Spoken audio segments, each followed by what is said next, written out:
How can I let this mango season pass without even posting a single recipe using mangoes? When I first posted this trending alphabet cake video on our channel, you guys asked me for a replacement of egg to make the tart. I worked through it and here I am with a eggless tart recipe just for you guys. If you are amongst one of them who love to learn more about baking and want to know why are we doing this step or why are we using that ingredient, then you must definitely check out my other video on quiche Lorraine that I had posted few days back, which covers the entire details about making this tart. Or else you can also visit my blog spicesandflavors.com to see a detailed instruction on all the science and techniques behind baking this tart.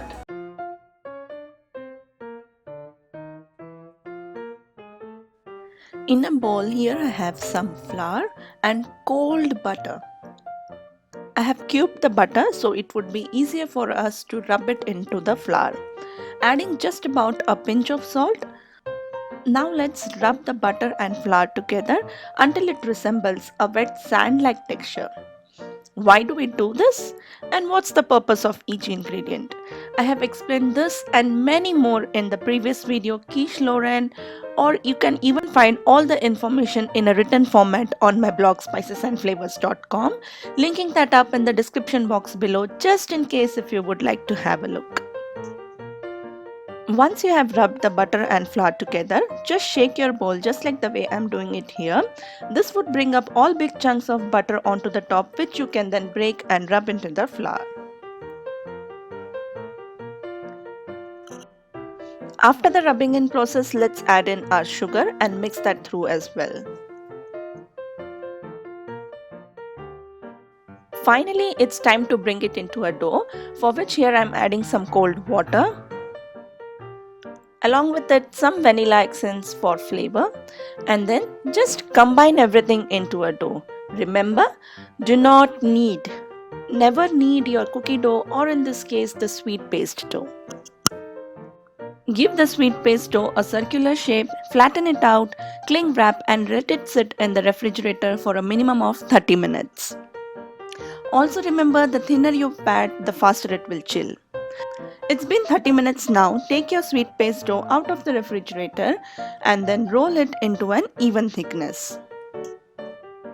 By the way guys, I had also made a chocolate version of this tart. I had made chocolate yogurt mousse tart previously on the blog, which I am linking up in the description box below. If you would like to check it out, please do.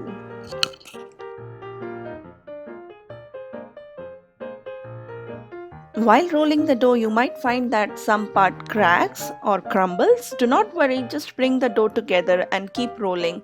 You'll get it.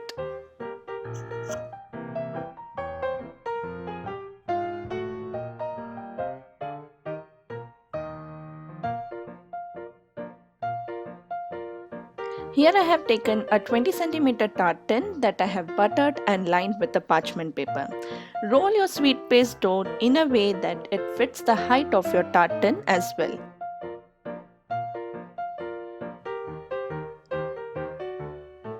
Run a scale or a palette knife beneath your sweet dough to release it from the working top, just in case it's sticking, and then using your rolling pin, roll the dough onto the rolling pin.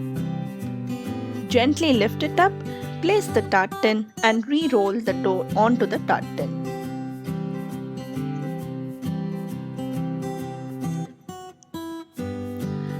Acting quickly, just push the dough inside the tart tin so that it fits every nook and corner and every space of your tart tin.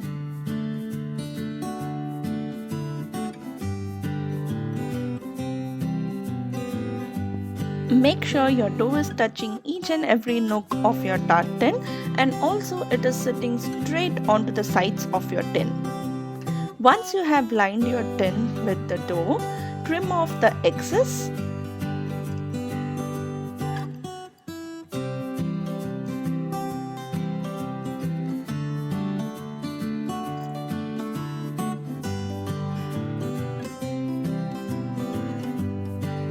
If you find that some parts of your sweet paste dough is thinner, then adjust it with the trimmed out scrapes.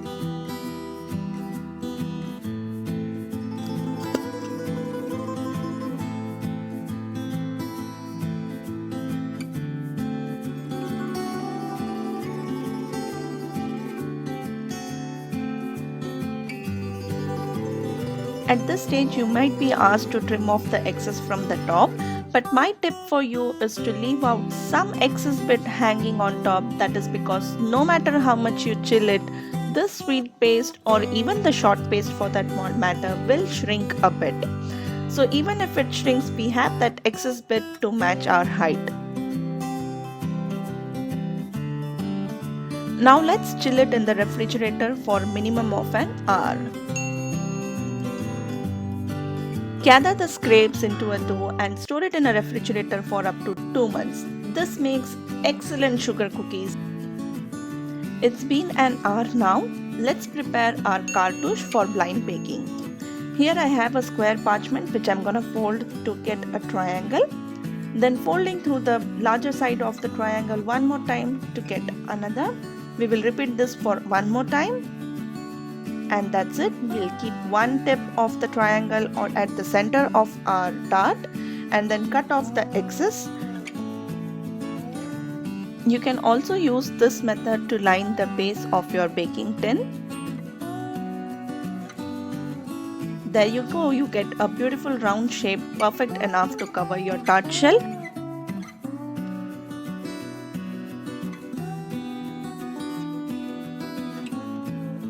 Top it with any dried beans of your choice. Of course, you can use these beans later for in your regular cooking as well, so nothing goes waste here. This method of lining the tart with a cartouche and the refried beans is known as blind baking. We do this just to ensure that the base is completely baked before we add in any filling of our choice. Let's bake this in a preheated oven of 190 degrees Celsius for around 15 minutes. It's been 15 minutes now. Let's check on our tart. I can clearly see that some part of it is still wet. So we will bake this again for around 5 minutes, for 5 extra minutes actually. But this time I'll just take out some of the dried beans from the top. That is because the more the weight on top, the more the time it would need to bake. So I'm just removing some beans and then putting it back in the oven for 5 minutes. It took me a total time of 20 minutes to blind bake this tart. So after 20 minutes, we will remove the cartouche from the top and bake this directly for another 5 minutes. In case it puffs, gently press it down with a clean tea towel. Alternatively, you can skip the entire cartouche process and prick it with your fork before baking. But then the color of your tart would not be as pale as mine turned out to be. After about a minute, just trim away the top portion to get it to a height equal to that of your tart tin. No one would ever come to know about your secret. Instead, they would be praising you for getting a tart that has such a beautiful height.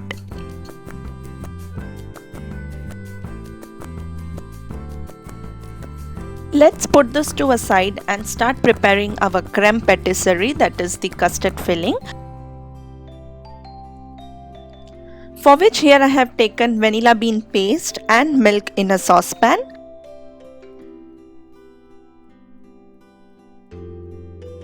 Onto the other side I have my eggs. To this I'm gonna add in my caster sugar and mix it until combined. No need to whip it at all, just mix it until the sugar and the eggs combine together.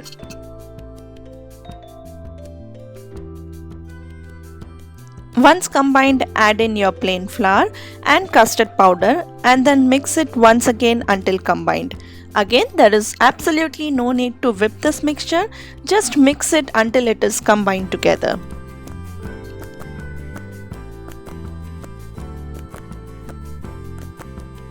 Once you have this eggs and sugar base ready, only then switch on your milk and bring it to a boil.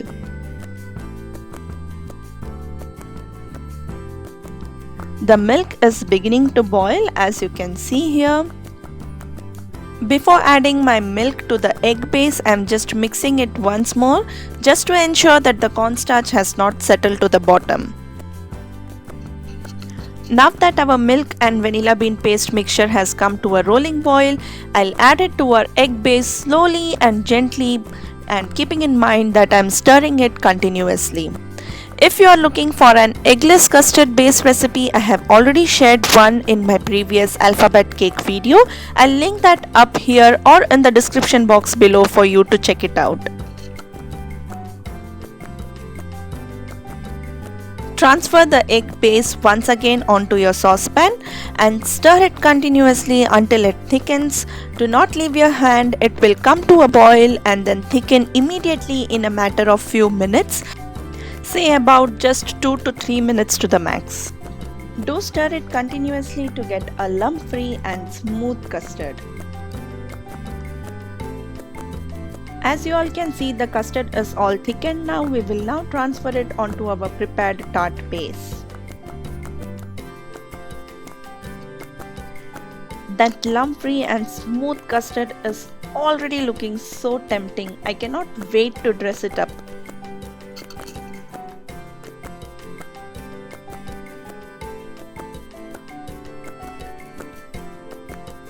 Transfer all the prepared custard onto your tart base, smoothen the top out and allow it to cool completely before decorating it with fresh fruits.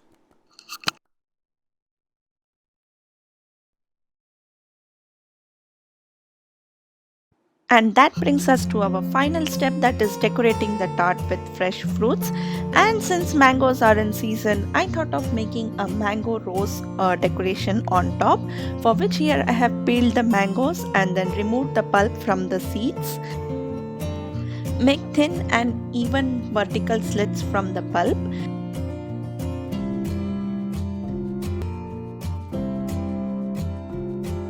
Taking out one sliced mango at a time, let's now decorate our tart with a mango rose.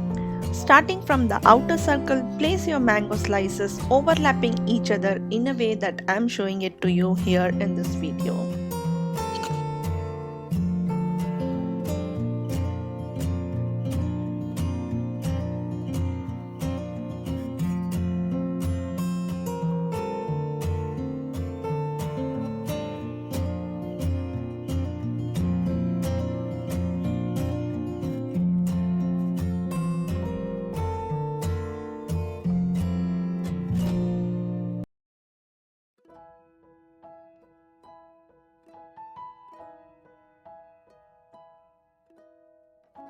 Should I slice it?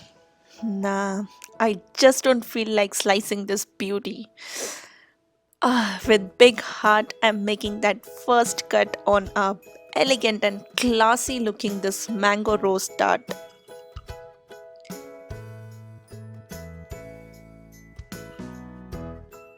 And that's how beautifully set our custard is.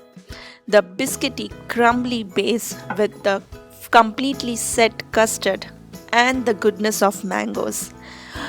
That's dessert heaven, and you guys must give this a try.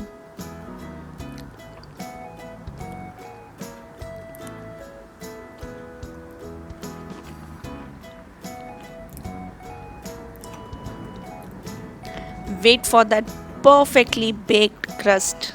Look at that, isn't it beautiful? This dessert is a showstopper.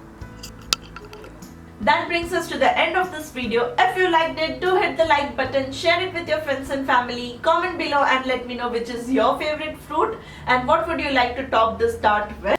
Also subscribe to Spices and Flavors. हाँ घंटी तो बजाना बनता है boss.